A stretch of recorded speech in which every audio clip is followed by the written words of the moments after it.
सभी को मेरा प्रणाम।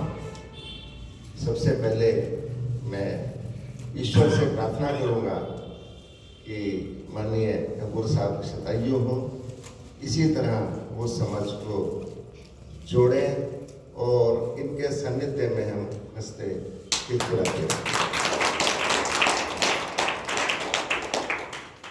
31 अक्टूबर को आमतौर पे एक दुखद घटना के लिए जाना जाता है। इंदिरा गांधी जी की हत्या हुई थी। एक महान विभूति ने 1875 में जन्म लिया था, जिन्हें हम लौह पुरुष या सरदार वल्लभ भाई पटेल के नाम से जानते हैं। देखिए, हमें अंग्रेजों से लड़ाई लड़नी पड़ी और सबसे पहले लड़ाई 1857 में हुई। इनके पिताश्री जेवर भाई पटेल 3 साल तक उन्होंने संघर्ष किया और उन्होंने सपना देखा। देखिए, 1857 की क्रांति को बहुत से लोग गदर कह के भूल करते हैं। वह एक स्वतंत्रता संग्राम था जिसमें हमारे पुरखों ने सपना देखा था कि हमें अंग्रेजों से आजाद होना है। तो एक सपना जो एक पिता ने देखा, वह एक पुत्र ने 90 साल के बाद पूरा किया। एक ऊंचे दर्जे के वकील, सबसे ज्यादा कमाई गुजरात में उनकी होती थी, वह उस कमाई को छोड़कर स्वतंत्रता आंदोलन में कूदे, बारडोली में सत्याग्रह किया, सरदार की उपाधि दी। अभी कुछ दिनों पहले कांग्रेस में इलेक्शन हुआ, माननीय मल्लिकार्जुन खड़गे जी जीत गए और शशि थरूर जी हार गए। लोगों ने तभी जबान में एक बात कही कि अध्यक्ष वो बना जो गांधी चाहते थे। तो ये कोई नई घटना नहीं है। मैं थोड़ा सा इतिहास में जाता हूँ। जब अंग्रेज वर्ल्ड वॉर 2 में बुरी तरह टूट गए, उन्हें कुछ सूझ नहीं रहा था। उन्हें ऐसा लग रहा था कि 30,000 अंग्रेज हैं और 30 करोड़ भारतवासी हैं। पूरी की पूरी मिलिट्री भारतवासियों की है और आज़ाद हिंद फौज के प्रयासों से नेवर विद्रोह हुआ। उसको देखते हुए उनको ये समझ में आ गया कि कभी भी अगर सेना में विद्रोह हो गया तो उन लोगों की जान को खतरा है। आर्थिक हालात से ब्रिटेन टूटा हुआ था और जब उसको सामरिक सच्चाई का पता लगा तो उन्होंने एक मिशन भेजा। एडवर्ड क्रिप्स के नाम से सज्जन थे, जो नेहरू जी के मित्र होते थे। वो 1946 में आए, 24 मार्च 1946, सत्ता हस्तांतरण की प्रक्रिया शुरू करने के लिए। उसका नाम था कैबिनेट मिशन, यानी देशवासियों के कैबिनेट की स्थापना करना। तो तात्कालिक परिस्थितियां ऐसी थी कि हिंदुस्तान में 2 पार्टियां थी, कांग्रेस थी और मुस्लिम लीग थी। मुस्लिम लीग की अगुवाई जिन्ना कर रहे थे। मुस्लिम बहुल इलाकों में 90% से ज्यादा सीटें लेके मुस्लिम लीग अगुवाई कर रही थी और बाकी जगहों पे हिंदू बहुल इलाकों में कांग्रेस थी। तो अंग्रेजों ने सत्ता हस्तांतरण के लिए बड़ी एक कॉम्प्लेक्स प्रक्रिया अपनाई, जिसमें 3 अलग अलग हिस्से किए देश के और तीसरे हिस्से में 562 रियासतें रखी। तो जब देश छोड़कर गए अंग्रेज, तो वो एक राष्ट्र नहीं छोड़कर गए थे, वो सिर्फ बंटवारा नहीं करके गए थे। उन्होंने एक छिन्न भिन्न भूमि की परिकल्पना की थी और ये एक बहुत बड़ा कार्य वो देश को सौंप कर गए थे। चलिए, मैं इस पर तो आऊंगा। 16 अगस्त 1946 को डायरेक्ट एक्शन डे जिन्ना ने प्रस्तावित किया और बंगाल में मारकाट मच गई। लाखों हिंदुओं को बेघर होना पड़ा और प्राण गंवाने पड़े। असंख्य औरतों ने दर्दनाक मंजर सहा 2 सितंबर 1946 को इंटरिम गवर्नमेंट बन गई, जिसके अगुवा बने जवाहरलाल नेहरू।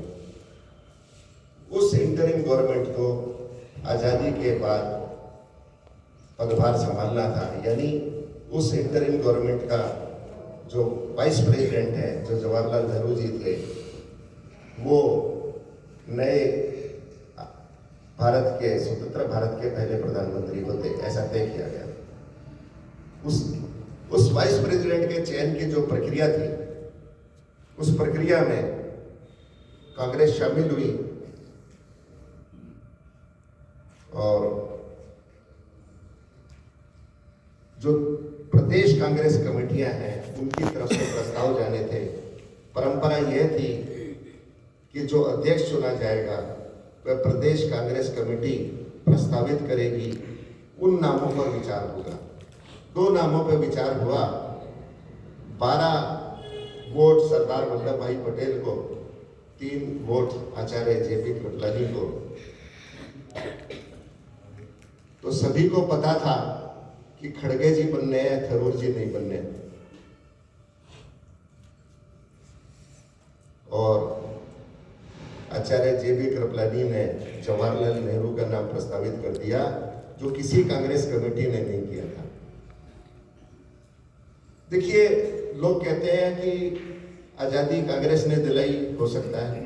कांग्रेस में 2 दल थे, धर्म दल थे, गरम दल थे। मेरा ये कहना है, कांग्रेस में 3 विचारधारा थी।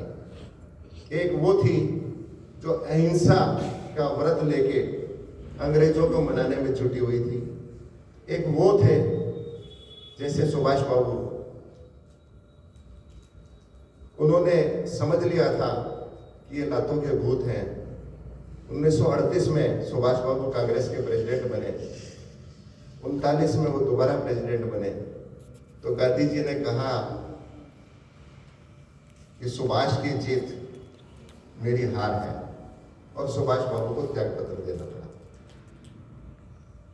तो तीसरी विचारधारा सरदार पटेल जैसे लोगों की थी, जिन्हें ये तो पता था कि हमें इस कांग्रेस के साथ रहना है, पर मगर वह हर डिसीजन में साथ नहीं थे। 1929 में जब उन्होंने कांग्रेस अध्यक्ष बनने का प्रस्ताव रखा, तो गांधी जी के कहने पे छोड़ दिया। 1936 में जब वो फिर से कांग्रेस के प्रेसिडेंट बनना चाहते थे, तो गांधी जी ने उन्हें मना कर दिया। बाबू राजेंद्र प्रसाद प्रधानमंत्री बने। 1939 में जब सुभाष बाबू ने त्याग पत्र दिया, तो उनके नाम का प्रस्ताव फिर गांधी जी ने वीटो किया, और फिर से जवाहरलाल नेहरू कांग्रेस के प्रधान बने। और 1946 में जब उनके नाम का 12 कांग्रेस कमेटियों ने प्रस्ताव रखा, तो फिर से वीटो हो गया और देश को जवाहरलाल नेहरू प्रधानमंत्री के रूप में मिले। तो मैं तो ये कहूंगा कि होता वही है जो राम रचि रखा। शायद यदि सरदार वल्लभ भाई पटेल प्रधानमंत्री बने होते और जवाहरलाल नेहरू गृह मंत्री बने होते, तो देश का वही हाल होता जो कश्मीर का हुआ। देखिए, गृह मंत्री होने के नाते एकीकरण की जिम्मेवारी सरदार पटेल की थी। 1946 में कश्मीर में आंदोलन शुरू हो गया शेख अब्दुल्ला का। वहां के तत्कालीन राजा हरि सिंह ने शेख अब्दुल्ला को अरेस्ट कर लिया, जो आज माननीय फारूक अब्दुल्ला जी जो वहाँ के नेता हैं, उनके पिता थे, उनको अरेस्ट कर लिया।